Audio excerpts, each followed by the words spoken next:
দিন দিন পাইলস বা অর্সের রোগীর সংখ্যা বেড়েই চলেছে। তার আছে কতকগুলো কারণ। তবে অর্স বা পাইলসের খুব সফল হোমিওপ্যাথি চিকিৎসা আছে।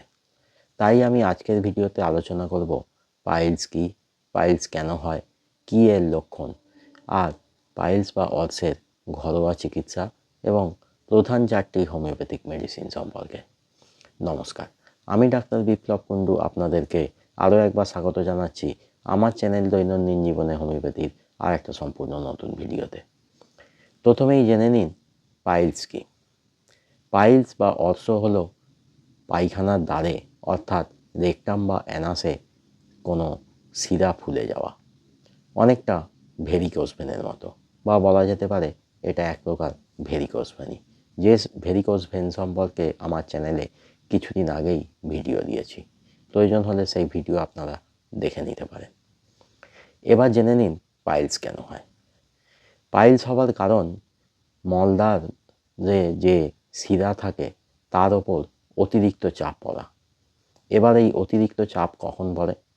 কোষ্ঠকাঠিন্য অর্থাৎ পায়খানা শক্ত হলে, পায়খানার সময় অতিরিক্ত চাপ দিতে হলে, যে সমস্ত খাবার দাবার খেলে পায়খানা নরম হয় সেই সমস্ত খাবার, যেমন আটার রুটি, ফল, শাকসবজি ইত্যাদি না খেলে, আর যে সমস্ত খাবার খেলে পায়খানা শক্ত হয় সেই সমস্ত খাবার খেলে, যেমন ময়দার তৈরি খাবার, ফাস্ট ফুড, রেড মিট ইত্যাদি।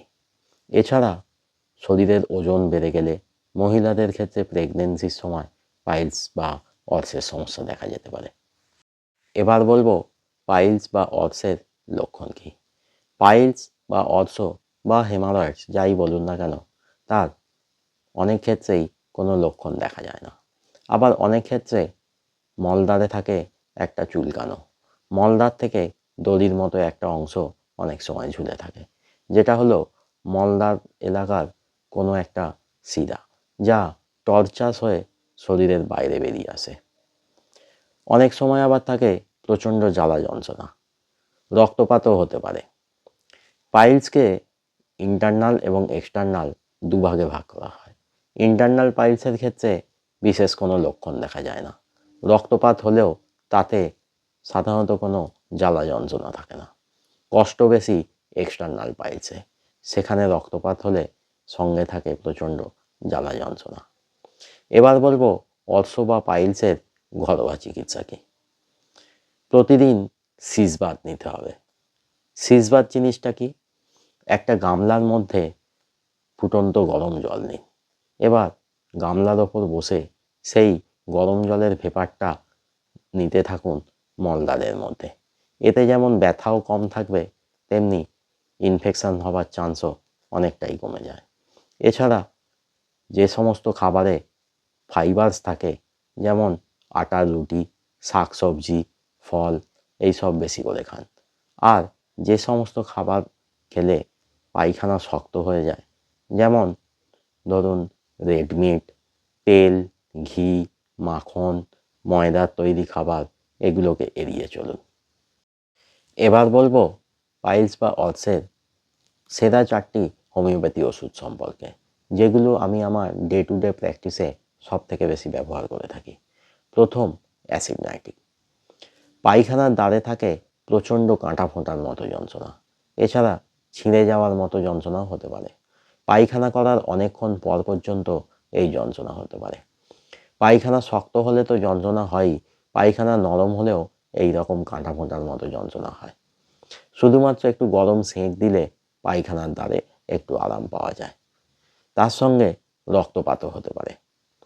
এছাড়া ওই রুগীর শরীরে যদি শীতবোধ বেশি হয়, রুগী যদি ভিন্ডিকটিভ প্রকৃতির হয়, ওই রুগীর বাড়িতে অন্য কোনো রুগীর জন্য যদি অতিরিক্ত টেনশন অ্যাংজাইটিতে ভুগতে হয়, বা সেই রুগীর সেবা শুশ্রূষা করে যদি প্রচণ্ড দুর্বল হয়ে পড়ে এই রুগী, যদি রুগীর শরীর প্রস্রাবে অতিরিক্ত দুর্গন্ধ থাকে, যদি ওই রুগী মাংস খেতে অপছন্দ করে, তাহলে খেতে হবে অ্যাসিড নাইট্রিক 200 দুটো ডোজ, দিনে একবার করে 2 দিন 1 ফোঁটা করে।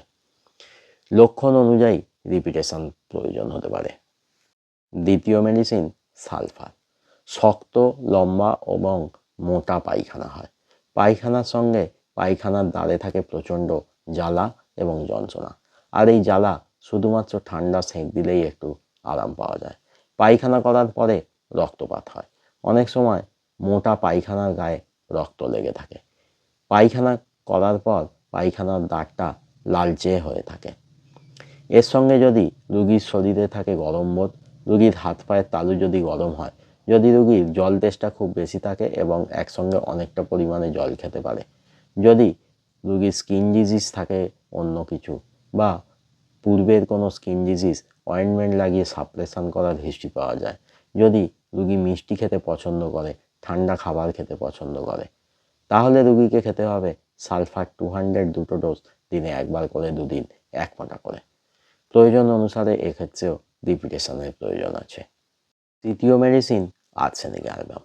এক্ষেত্রেও পায়খানার দ্বারে থাকে প্রচণ্ড জ্বালা ও যন্ত্রণা। এই জ্বালা যন্ত্রণা পায়খানা করার সময় থেকে পায়খানা করার অনেকটা পর পর্যন্ত চলতে থাকে। শুধুমাত্র গরম সেঁক দিলেই এই জ্বালা একটু আরাম হয়। রুগী সবসময়ই পাছাটা একটু চাগিয়ে বসতে চায় এই জ্বালা যন্ত্রণার জন্য। এর সঙ্গে যদি রুগীর শরীরে শীতবোধ বেশি হয়, যদি রুগীর জল তেষ্টা খুব বেশি থাকে কিন্তু অল্প অল্প জল বারে বারে খায়, রুগী যদি অতিরিক্ত টেনশন অ্যাংজাইটিতে ভোগে, যদি রুগীর পরিষ্কার পরিচ্ছন্ন প্রকৃতির হয়, গরম খাবার খেতে যদি রুগী পছন্দ করে, তাহলে খেতে হবে আর্সেনিক অ্যালবাম 30 বা 200 দুটো ডোজ, দিনে 2 বার 1 ফোঁটা করে। প্রয়োজন অনুসারে রিপিট করতে হবে এক্ষেত্রেও। চতুর্থ তথা শেষ মেডিসিন স্কোলারশিপ। প্রচণ্ড তীক্ষ্ণ ছিঁড়ে যাওয়ার মতো কাঁটা ফোঁটার মতো জ্বালা করা যন্ত্রণা হয় পায়খানার দ্বারে। পায়খানা করার পর এই যন্ত্রণা বেড়ে যায়। পায়খানা করার পর পায়খানার দ্বারটা ফুলে যায়। এই যন্ত্রণা শুধুমাত্র একটু গরম সেঁক দিলে আরাম পাওয়া যায়। পায়খানা শক্ত হোক বা নরম, যন্ত্রণা একই রকম হয়। তবে সাধারণত স্কুলাসের পায়খানা শক্ত এবং মোটা হয়ে হয়। পায়খানার দাঁত থেকে রক্তপাত হয়, একটা জ্বালা করা অনুভূতি হয়। এর সঙ্গে থাকে কোমরের যন্ত্রণা। পায়খানা করার অনেকক্ষণ পর পর্যন্ত এই কোমরের যন্ত্রণা এবং পায়ুদ্বারে জ্বালা বা যন্ত্রণা থাকতে পারে। এই ক্ষেত্রে খেতে হবে স্কোলারশিপ 200 4টে ডোজ, দিনে 2 বার করে 2 দিন 1 ফোঁটা করে। 2 বা 4 সপ্তাহ ছাড়া রিপিট করতে হতে পারে। এছাড়া আরও অসংখ্য হোমিওপ্যাথিক মেডিসিন আছে যেগুলো পাইলসের সমস্যায় ভোগা রোগীকে সম্পূর্ণ সুস্থ করে তুলতে পারে। আজকের ভিডিও এখানেই শেষ করছি। যদি ভিডিওটা ভালো লাগে তাহলে অবশ্যই একটা লাইক করে দেবেন। পরিচিতদের সাথে বা যারা এই রকম সমস্যায় ভুগছেন তাদের সাথে ভিডিওটা শেয়ার করতে পারেন। আর এই ভিডিও সম্পর্কে যদি কোনো প্রশ্ন থাকে তাহলে কমেন্টে জানাবেন, আমি অবশ্যই উত্তর দেবো। যারা চ্যানেলে নতুন বা এখনও চ্যানেলটা সাবস্ক্রাইব করেনি তারা তাড়াতাড়ি চ্যানেলটা সাবস্ক্রাইব করে নিন। আর সাবস্ক্রাইব করার সময় পাশের বেল আইকনটা প্রেস করে দিন, তাহলেই নতুন ভিডিও এলে আপনারা নোটিফিকেশন পেয়ে যাবেন। সঙ্গে থাকবেন, ভালো থাকবেন, হোমিওপ্যাথির মাধ্যমে সুস্থ থাকবেন। আবার দেখা হবে আর একটা নতুন ভিডিও নিয়ে।